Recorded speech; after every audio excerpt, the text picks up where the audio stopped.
and straightened the crease in his trousers, not that it needed it. We watched him. We waited. He'd declined coffee from Lovely Rita, and hadn't ogled her, which is highly unusual. Rita is 42, but still the same eye-popping redhead who'd worked nights as a lap dancer to put herself through the Rutgers computer science program. And she still does wonders filling out a turtleneck sweater and tight slacks. Hell, even gay guys check out Rita. Not Peter Seymour.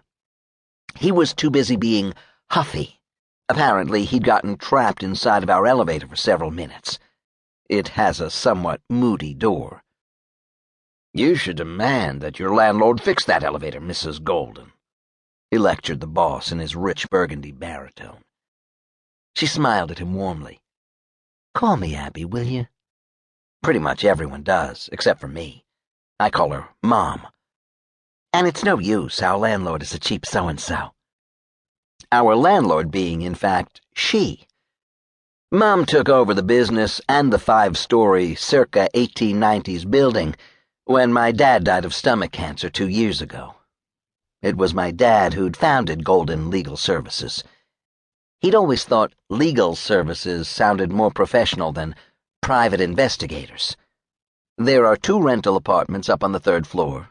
Mom lives in a floor-through apartment on the 4th floor. My own floor-through is on the top floor. On a clear day, I can see Amsterdam Avenue. I'd still be trapped in that elevator if your upstairs neighbor hadn't coaxed it into operation. An elderly lady. Mom nodded. That would be Mrs. Felcher. Mrs. Felcher has lived in 3A for 37 years. Mr. Felcher has lived in 3B for the exact same number of years. They're in their 80s and don't speak to each other. Long story. Are you aware that she goes out in public in her bathrobe and slippers, Mrs. Golden? Just down to the newsstand to get the paper. And like I said, it's Abby. If we're going to be in bed together, we can use our first names, can't we, Pete? It's Peter, he said stiffly. Now we're getting somewhere. Mom showed him her most inviting smile. How may we help you today, Peter? If there's one thing Mom knows, it's how to handle men. Rita isn't the only one-time exotic dancer in the office.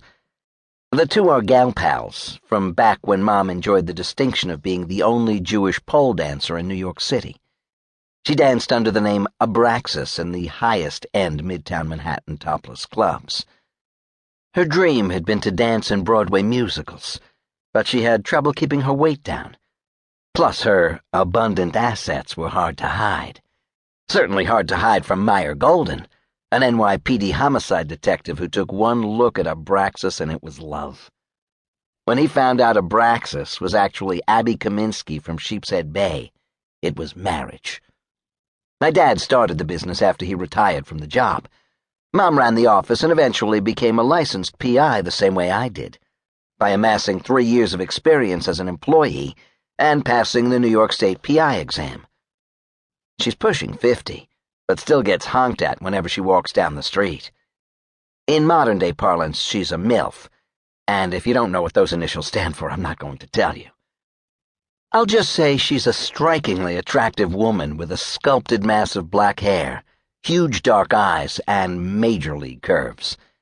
Today, she wore a 2-piece gabardine suit with a white silk blouse that was artfully unbuttoned, so as to invite Seymour's eyes toward her cleavage. Instead, his eyes were trained on the wall, where my dad's framed commendations were on display. Dad became a genuine hero cop after he caught Briefcase Bob, the subway serial killer who terrorized New York City back in the early 90s. Quite a celebrity, too, after they made a movie about the case. Al Pacino played my dad, who never sought out the limelight. It found him because he was good at his job. He taught me most of what I know about it, and about people. Not a day goes by when I don't miss him. I can't imagine how Mom keeps going, but she does. Now Seymour was peering at me as I slouched there on the sofa. I'm 25, but I look younger. In the world of casting agents, I'm what's known as a juvenile type. I'm exactly 1/4 inch shy of 5'6".